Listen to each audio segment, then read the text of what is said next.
네, 2월 10일 장윤선의 취재 편의점 시작하겠습니다. 잠시 후 오전 10시부터 더불어민주당 의원총회가 예정되어 있는데요. 이 자리에서 합당 문제 결론을 낼까요? 관련해서 오랫동안 더불어민주당의 전략통으로 역할을 해오신 분입니다. 진성준 의원님 스튜디오에 모셨습니다. 어서 오십시오. 네, 안녕하세요. 네, 잘 지내시죠? 네, 잘 지냅니다. 당이 매우 신선스러워서 하나하나 좀 여쭤보려고 합니다. 오늘로 4주차예요. 합당 문제가 시작된 지 정청래 대표가 조국혁신당을 향해서 합당합시다라고 제안하고 4주차를 시작한 화요일인데요. 지난 4주를 좀 어떻게 보고 계십니까? 그야말로 당이 굉장히 혼란스럽고 또 합당 찬반에 얽힌 언사들이 너무 거칠고 너무 격해서 당의 분열이 심화되고 있다라고 하는 우려를 갖게 하는 시간이었다고 생각합니다. 근데 왜 이렇게 거칠게, 왜 이렇게 말을 세게 하면서 분열적 언어를 쓰면서 서로 갈등한다고 보세요? 글쎄 주로 합당에 반대하는 분들이 뭐 정도를 보자면 훨씬 더 거친 언사들을 내놓았는데 네. 그분들의 개인적인 어떤 성향이나 캐릭터도 작동한 것이 있겠습니다만 이게 모종의 이 당의 어떤 질서, 네. 어떤 체계 이런 것에 대한 근본적인 변화가 뭐 불가피하게 발생하는 것 아니겠습니까? 합당을 하게 되면. 네. 뭐 그에 따른 정치적인 계산들 뭐 이런 것들도 작동한 탓이 아닌가 뭐 그렇게 짐작합니다. 네. 근데 사실 조국혁신당과 더불어민주당은 우당이고요. 그리고 뭐 지난 비상계엄 내란의 밤을 함께 건너온 동지적 관계이기도 하고 또 총선에서는 지민비조로 활동을 함께 해서 시너지를 냈었고 대선에서는 아예 후보도 조국혁신당은 내지 않고 그 점퍼를 민주당 점퍼를 입고 같이 뛰었던 관계인데 그 어떤 정치적 계산 때문에 이렇게 서로 찬반이 엇갈린다고 보시는 겁니까? 저희도 처음에는 큰 틀에서 좋은 거 아니야 이랬다가 완전히 이 판을 이제 과정과 절차의 문제 일단은 그 문제는 뛰어넘는 수준의 뭔가가 있어 보입니다. 뭐 글쎄 그분들의 계산이 어떤 것인지는 잘 모르겠습니다만 어쨌든 그동안의 당내 질서라고 하는 것이 굉장히 익숙한 것 아니겠어요? 네. 뭐 그렇지만 이것은 이제 근본적인 변화가 온다고 생각되면 네. 그런 질서에서의 뭐 자신의 포지션 또 정치적인 역할 네. 또 더 나아가서는 정치적인 전망 예. 이런 것에 대한 재구성들이 이루어져야만 하지 않겠습니까? 예. 그런 것들에 대한 막연한 두려움 뭐 이런 것들이 작동했을 것이라고 생각하는데 예. 저는 뭐 구체적으로 그 내심의 문제까지 뭐 겉으로 드러나서 뭐 확정적으로 얘기할 수 있는 바가 아니기 때문에 네.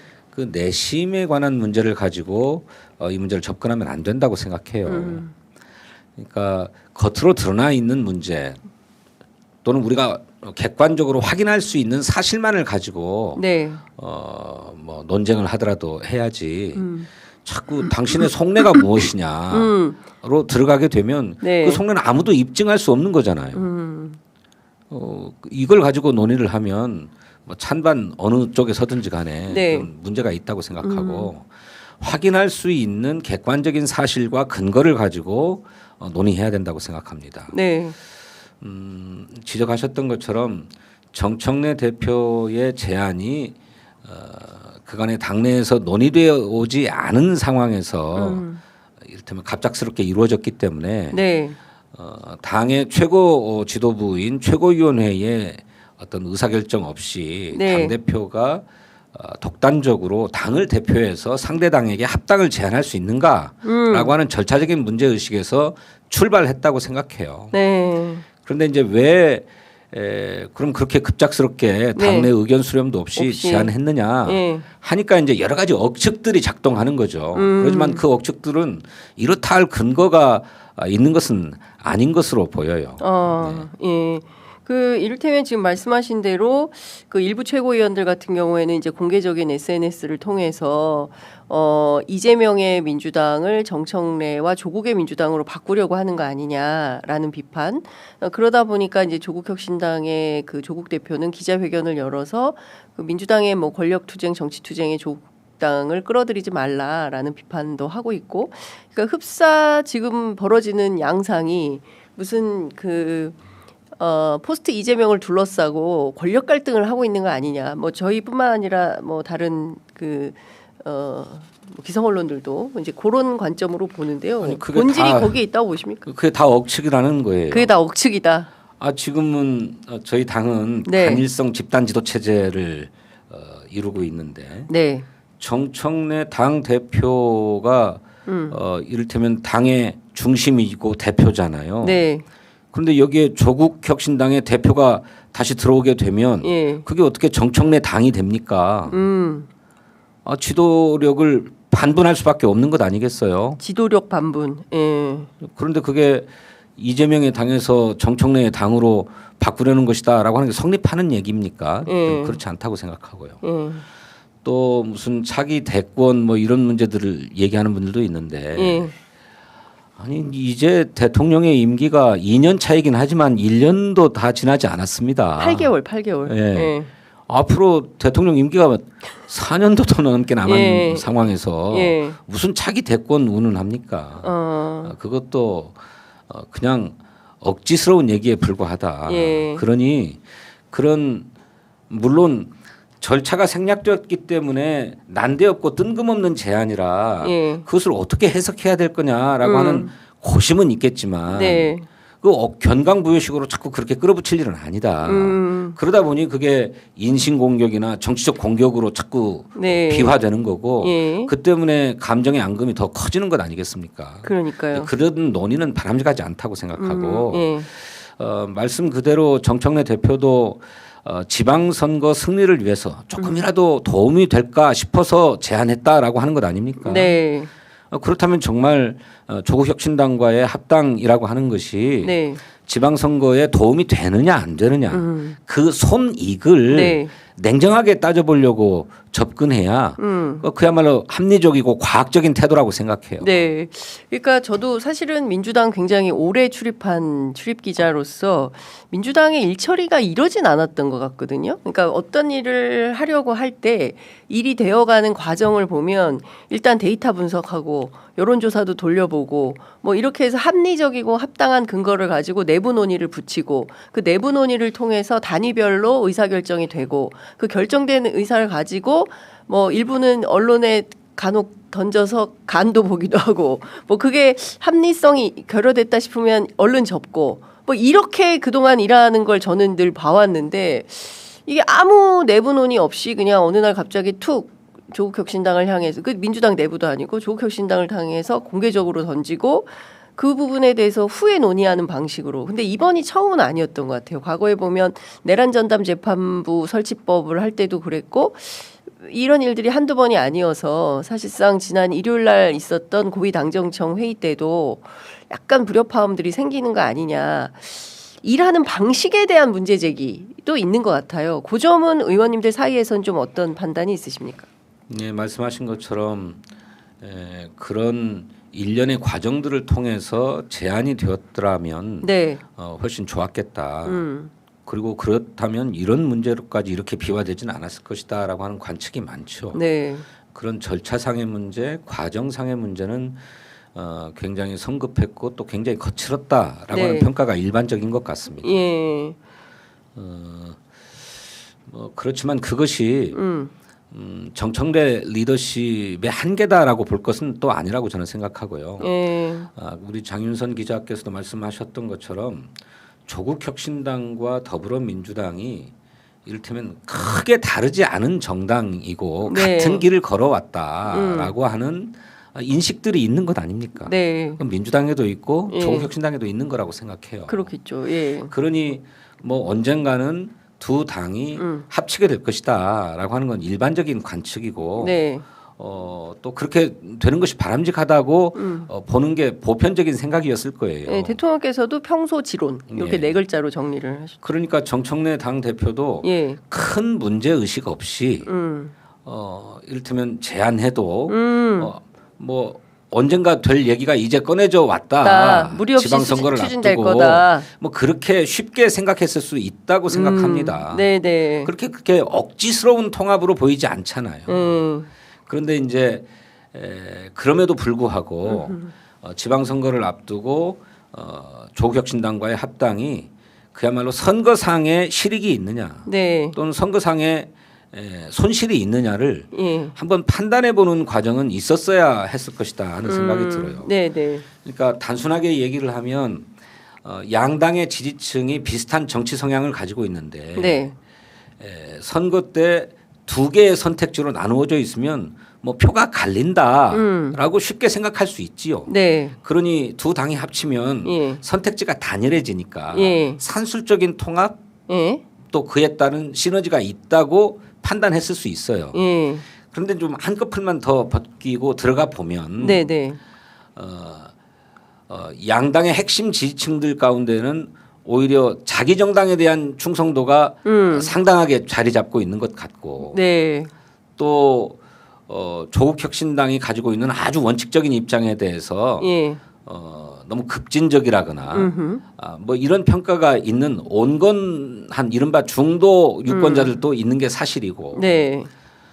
또 청년층들 같은 데서는 조국 대표의 과거 신상의 문제에 대해서 네. 흔쾌하지 않은 지점도 여전히 있는 있기 거죠. 때문에 예. 그것이 정말로 앞서 기대했던 산술적 통합의 효과를 그대로 가져올 수 있느냐 하는 데 대한 회의도 있는 게 사실이지 예. 않습니까? 예. 이 문제에 대해서 정밀하게 비교 판단해 보는 예. 과정들이 있었어야 된다. 근데 그 과정이 결여되었던 것이 이런 문제를 야기한 게 아닌가 싶습니다. 이게 정청래 대표 입장에서는 통합의 문제를 그냥 너무 감성적으로 쉽게 판단한 과오가 있다 이렇게 봐야 되겠습니까? 그러니까 좀 치밀하게 계산하고 이걸 좀 실제로 과거에 민주당이 일하던 방식으로 좀 내부적으로 정밀하게 좀 들여다보고 아니 비교 그렇다기보다 검토해서 그런 판단은 네. 뭐 어떤 게 정답인지 잘 모르죠. 다 예상의 문제잖아요. 그렇죠. 예. 합리적인 추론의 네, 문제이고. 네. 그러니까 정밀하게 무슨 뭐 표 계산을 하기는 좀 어려운 예. 문제라고 생각해요. 근데 다만 정청래 대표가 조금 간과한 것은 당내의 광범위한 어떤 의사소통은 아닐지 몰라도 네. 당의 의사를 일반적으로 대표한다고 하는 최고 지도부, 예. 최고위원회와는 예. 이런 제안에 대해서 상의해 봤어야 됐다는 네. 생각이 드는 거예요. 그러니까 제가 취재해 보니까 왜 상의를 안 했냐. 보안 유지가 안 된다는 거예요. 회의하는 중에 벌써 기사가 나오고 이런 일들이 왕왕 발생을 하기 때문에 이게 떠드는 순간 이제 유출 가능성이 있어서 그래서 좀 극비에 추진을 한 거다라는 후문이 들리더라고요. 네, 이해가 되는 측면이 있습니다. 예. 예, 뭐 그게 늘 문제였죠. 네. 근데 이제 정체는 비밀이 없으니까 그런 것일 수 있다고 감안하면서 해야 되는데 예. 저는 그러면 그렇게 비공개리에 딱 감추고 있다가 전격적으로 제안해야만 할 사안인가? 이 사안이 예. 예. 뭐 어느 단위에선가 그런 얘기들이 나가고 그런 게 검토된다더라, 논의되고 있다더라라고 예. 하는 얘기가 예. 흘러나간들 그게 뭐 그렇게 큰 문제인가? 그게 큰 문제일까 싶습니다. 예. 그냥 전격성에 의한 이를테면 효과는 당일에 그치는 거잖아요. 그렇죠. 예. 예. 뭐 그렇게 그 전격적 효과를 그렇죠. 노렸어야 될 일인가? 왜냐하면 예. 물밑에서 양당이 합당에 필요한 여러 가지 실무적인 논의들을 다 해서 완전히 합의를 이룬 다음에 합당하기로 했다라고 네. 딱 발표하면 모르겠는데 예. 이것은 정청래 대표도 말씀하신 것처럼 일종의 제안이잖아요. 네. 근데 이 제안이 왜 당을 향해서 이거 추진해 봅시다라고 제안하는 게 아니라 예, 내부가 상대당에다 했냐. 예. 그러니까 민주당의 일반 의사로 되어버린 것 아니냐라고 하는 그렇죠. 문제제기가 있는 거죠. 예. 뭐 그 문제제기도 나름의 일리가 있는 거지만 말씀 나눈 것처럼 이 문제가 그렇게 물밑에서 논의가 되어서 결론으로 나온 게 아니라 이제 논의를 시작하자라고 하는 제안인 거잖아요. 그렇죠. 근데 일단 중요한 것은 지금 뭐 여러 여론조사, NBS, 갤럽 등의 여론조사를 통해서 그 합당보다는 좀 그 지방선거 이후로 미루는 게 좋겠다라는 여론이 이제 찬성보다는 반대 여론이 좀 우세한 가운데 오늘 이제 의원총회를 통해서 결론을 좀 내야 될 것 같은데 어떻게 좀 예상을 하십니까? 오늘 의총에서 어느 방향으로 결론이 매듭지어질 걸로 전망하세요? 글쎄 뭐 섣부르게 뭐 전망하고 예단할 수야 없지만 그 아까 말씀드린 제안의 전격성 때문에 네. 당내에서 이 문제에 대한 차분한 논의가 진행되지 못하고 그런 합당 제안의 속내가 무엇이냐라는 내심의 문제로 자꾸 접근하고 그러다 보니까 근거가 없는 억측들이 막 작동하면서 네. 합리적인 토론이 불가능한 상황이 되었기 때문에 그러니까요. 조기에 정리해야 된다라고 하는 것이 당의 중론이라고 생각이 들고요. 예. 이제 그렇게 보면 좀 시간을 갖고 논의해 가자라고 결론 나기가 쉽지 않을까 이렇게 생각합니다. 예. 그러니까 일단 지방선거 전에 조국 대표는 13일 전에 답을 주고 13일 이후가 되면 이거는 무산이다라고 지난 일요일 회견에서 입장을 밝혔는데요. 지방선거 전이라면 합당의 명분이나 이유가 있지만 지방선거 끝난 다음에 이게 되겠나? 오히려 더 어려워지는 거 아니야? 라는 그 전망도 있던데 오랫동안 전략해오신 의원님 보시기에는 어떠세요? 하려면은 선거 전에 해야지 선거 다 끝난 다음에 무슨 합당이냐 뭐 이런 말씀도 하시는 분이 계시더라고요. 네, 그렇죠. 네. 뭐 흔히 이제 정치권의 그런 지각 변동은 네. 선거를 앞두고 예. 선거상의 유불리를 판단하고 계산하면서 이루어진 것이 통례였습니다. 그렇죠. 그러니까 이제 큰 선거가 끝나고 나면 예. 합당을 추진해야 될 실제적인 이유나 긴급한 사유가 발생하는 건 아니니까. 하지만 또 조금 있으면 국회의원 총선을 해야 되지 않습니까? 예. 또 그 뒤에는 또 대통령 대선 있고. 선거가 있고 그런 선거 계기를 놓고 합당을 해야 하자 네. 또는 합당을 추진하자라고 예. 하는 논의가 나올 수 있는 여건은 돼 있어요. 근데 지금 이번 합당 논의가 너무 급작하게 이루어진 바가 있기 때문에 네. 좀 차분하게 시간을 갖고 예. 논의를 해 가자 예. 해서 그 논의는 이루어질 수 있다고 생각합니다. 실제로 양 당이 합당을 하자면 네. 그냥 뭐 색깔이 비슷하고 분위기가 비슷하다고 금방 합쳐질 수 있는 것은 아니고요. 따져야 될 문제들이 많습니다. 그렇다면서요. 네, 예. 당의 이념과 철학 또 예. 노선을 어떻게 할 것이냐 예. 또 주요한 현안에 대한 입장을 어떻게 정리할 예. 것이냐 또 지도 체제를 어떻게 할 것이냐 그렇죠. 뭐 이런 여러 가지 문제들을 복잡한 문제들이 있죠. 다 상의해야만 하거든요. 네. 근데 그거는 또 뭐 일거에 타결될 수도 있지만 또 복잡하고 긴 시간을 요하는 협상일 수도 있어요. 네. 그러니 어쩌면 지방선거를 마치고 난 다음에 차분하게 그런 문제들을 논의해 가자라고 네. 할 수도 있다고 생각합니다. 그러니까 이를테면 조국혁신당의 노선인 사회권 선진국 정도 하고 나머지는 다 그냥 포기해라. 지분 같은 거 없다. 이렇게 민주당에서는 얘기하시고 또 조국혁신당에서는 그거는 말도 안 되는 얘기다 얘기하고 정치 협상 과정이 상당히 지난할 수도 있겠다라는 얘기들도 흘러나오는 것 같습니다. 그런데 앞서 의원님께서 말씀 주신 대로 지금 대통령 임기 8개월 차고요. 또 제가 취재하고 또 고위 관계자들 만나서 얘기를 들어보면 대통령이 지금 외롭다는 거예요. 예. 그리고 국회에도 좀 왜 이렇게 빨리빨리 입법이 안 되냐. 20%밖에 안 됐다. 특히 민생 법안 같은 경우 물론 이제 국민의힘이 이제 필리버스터 이런 걸로 계속 시간 끌고 뭐 정치 쟁점도 아닌데 굳이 이렇게 할 이유가 뭔지는 모르겠지만 사실 그것도 여당의 어떤 그 역할 중에 하나이지 않겠습니까? 국회 전략. 그래서 그런 것들 왜 이렇게 잘 안 되냐. 그리고 고위당정에서도 뭐 강훈식 실장 또 김민석 총리도 좀 각을 세웠던 것 같습니다. 입법 문제와 관련해 어떻게 보세요? 원래 그 대통령의 자리는 굉장히 고독한 자리라고 그럽니다. 청와대 계셔보셨죠?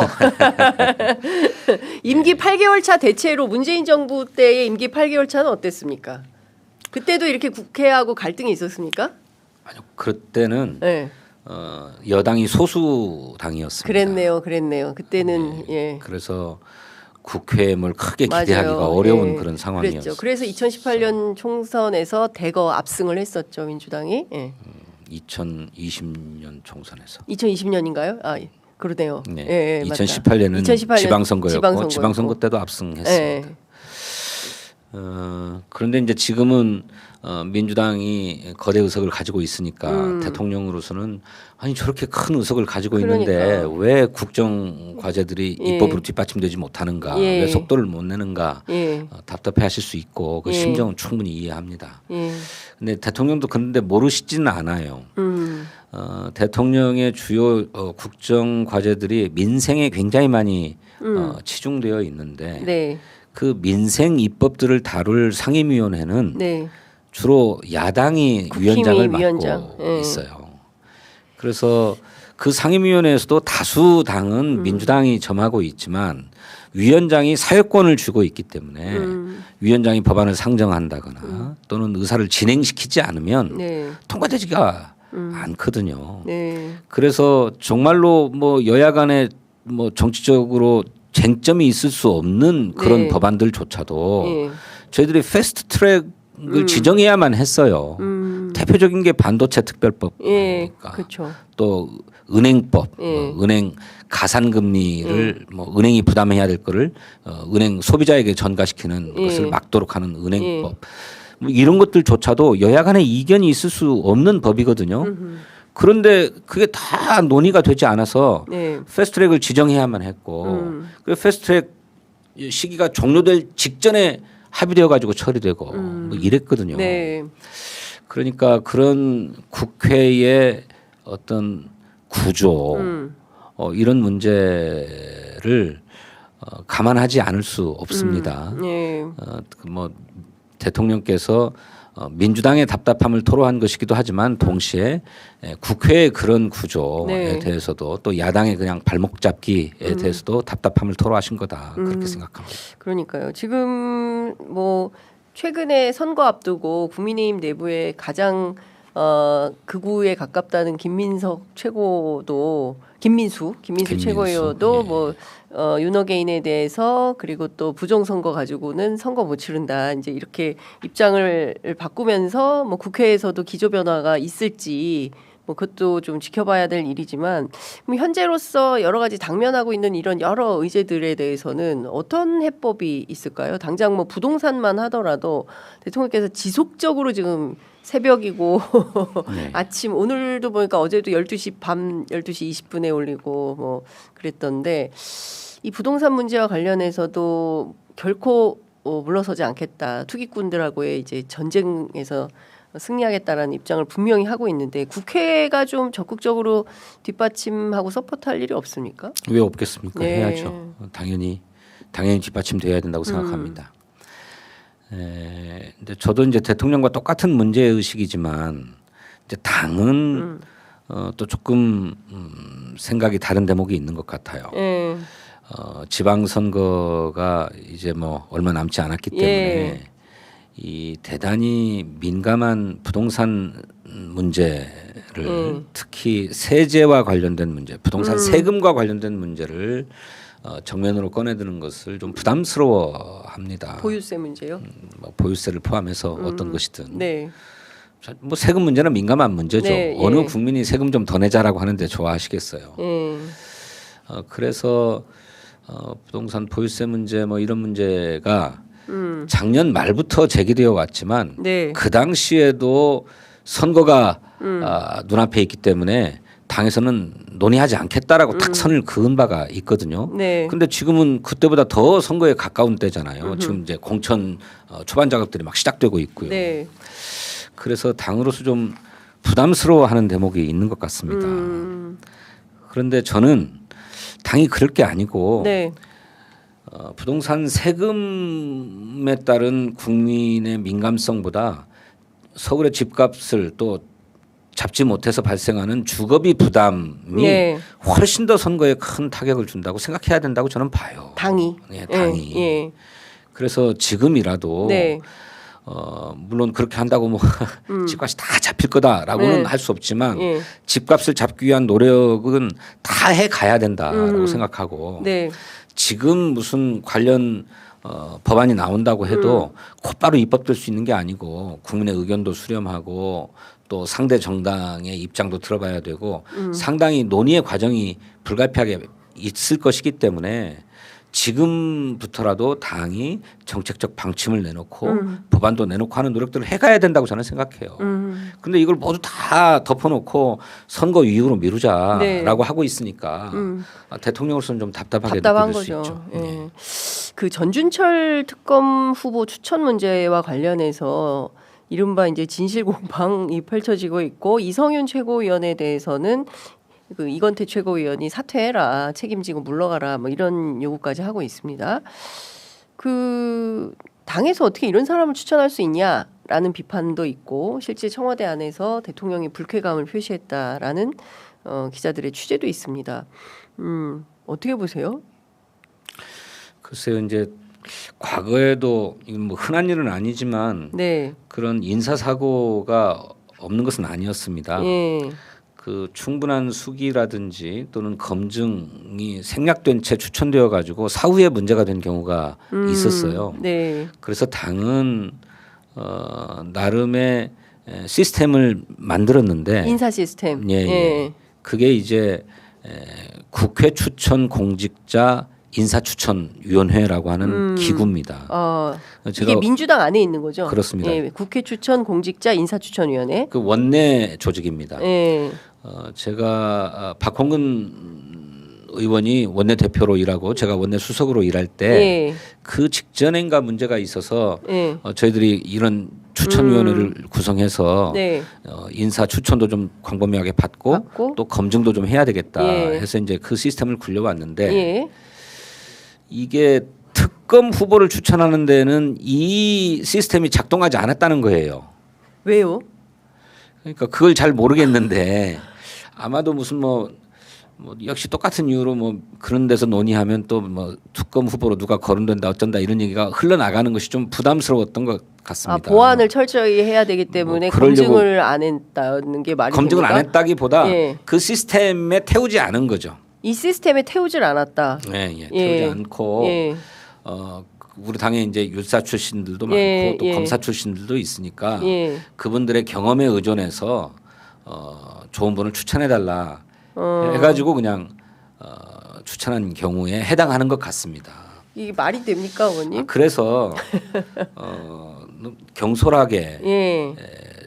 이 문제를 다뤘다라는 생각이 드는 거고.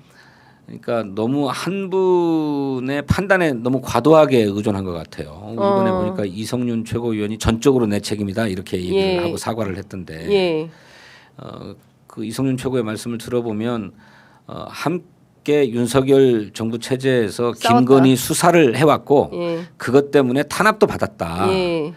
그래서 아주 강직한 검사고 수사도 잘하는 예. 반부패 부장인가요? 그걸 맡았다고 맞아요. 그러던데. 예, 반부패 1, 2부장을 했다. 예, 그러니까 수사력도 있고 강직하다라고 예. 하는 자기 판단과 경험 속에서 추천을 했는데 예. 아니 누가 추천을 했더라도 당에서 그렇죠. 그러니까 세평도 들어보고 이제 그렇게 이제 추천되면 예. 한 번 더 의견을 들어봤어야 그렇죠. 되는데 그런 과정이 그 민주적인 없이. 의사 수렴 절차가 생략됐던 거네요. 그렇기 때문에 예. 이런 일이 발생했다. 저는 그렇게 생각합니다. 이거는 민주당이 입이 10개라도 할 말이 없는 거 아닙니까? 네, 입이 10개라도 할 말이 없고 예. 그래서 정청래 대표도 거듭 예. 사과하고 전적으로 당신 책임이라고 예. 한 바가 있습니다. 네, 지금 뭐 의원님 저희가 사실은 12.3 비상계엄 내란을 겪고 국민들이 응원봉을 들고 나와서 함께 그 엄동설한 6개월을 견딘 결과 그 국민주권 정부를 탄생시켰고 이것은 대한민국의 민주주의의 역사의 산실을 만들어가는 과정에서 민주당도 정치 영역에서 자기 분야, 자기 파트를 맡아서 역할을 하는 건데 이렇게 뚫리면 이건 심각한 거 아닙니까? 네, 그래서 네. 이번 일을 계기로 해서 당이 좀 자세와 태도를 일신해야 된다고 생각하고 네.